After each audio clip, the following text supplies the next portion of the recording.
What's up, guys? Gonna be doing the DIY off-road beams. Gonna try the 91-inch file out and see what it looks like on the truck. I don't want too wide of an offset because my rear end isn't all that wide. I think it's only a 87-inch track width, 86. So I got 2-inch offset beam pivots to hopefully counter that a little bit. But if it's too wide, I'm just gonna cut out the 88-inch file and those will be up for sale. So if anyone needs anything cut out, or if you want any of these plate kits that you see, or any of the files on their website, we can cut them out.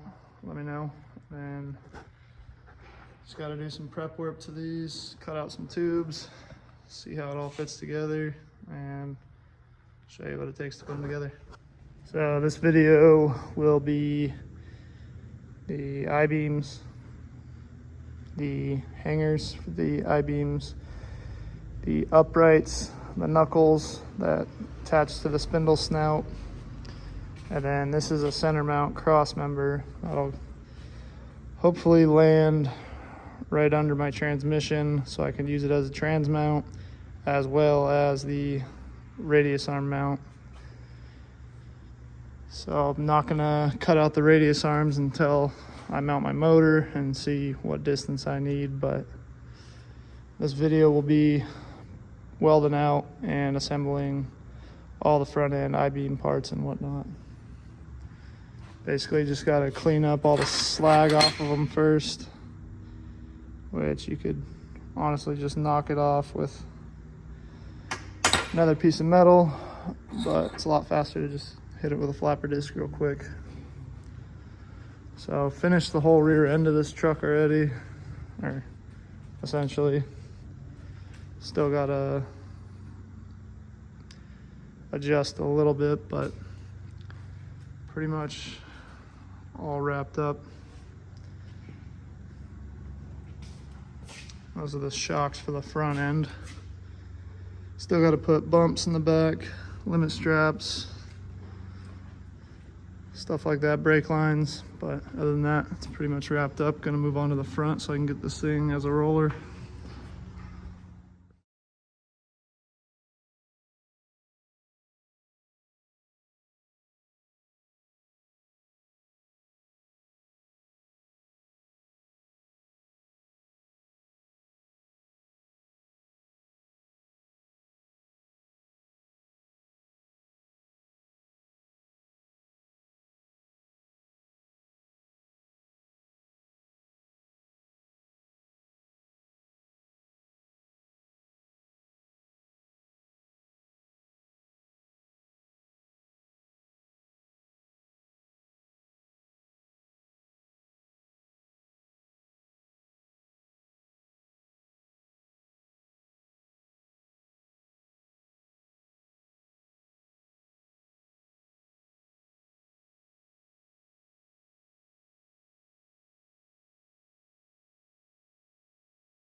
pretty much it for the beams.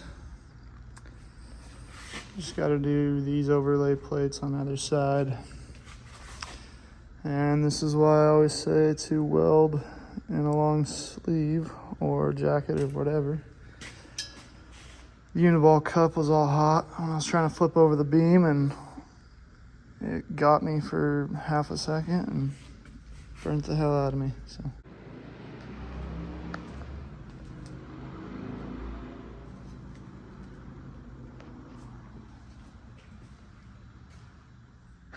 Gonna be assembling the cross member for the radius arms. Hopefully my transmission will land right on it too, but these are kind of the instructions they give you. Pretty straightforward. Those are the frame side pieces. This whole center piece will be able to unbolt and come out. These are the frame side. All this is the center.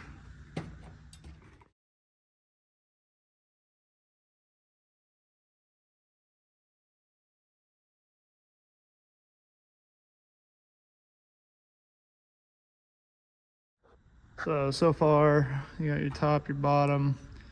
Well, technically this is your bottom, but when it's sitting on the truck, it'll be like that.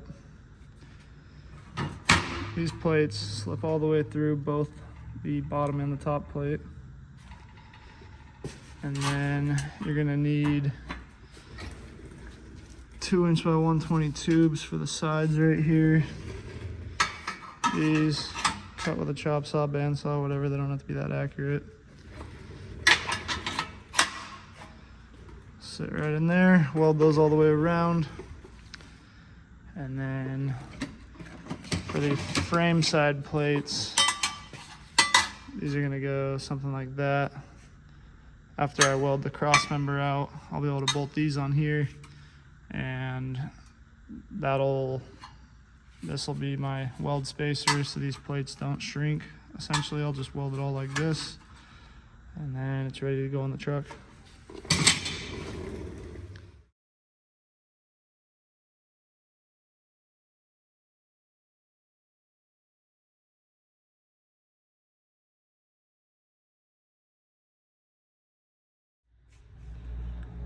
Minus the weld washers, this is it.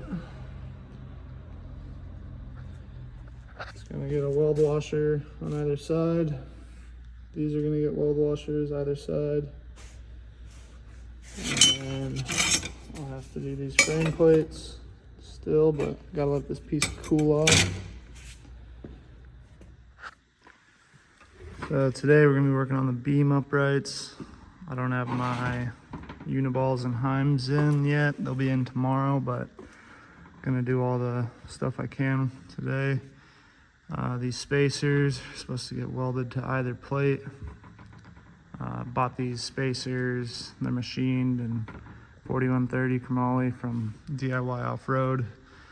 That's who sells all these files for these kits. But these spacers need to be welded to either plate, and then your misalignments and hymen bearing will go in between. So right now I'm just stacking them to make sure they're all lined up straight. And then after that, I'm just gonna start putting plates in, tacking everything together. Then once I get my misalignments, I could weld everything out and put my snout block in, and then basically that'll be it. Before you put this back plate on, it wants you to weld all the insides of the snout plate that you can. And that's pretty much it. Then Dana 44 hubs will bolt right over to that snout block.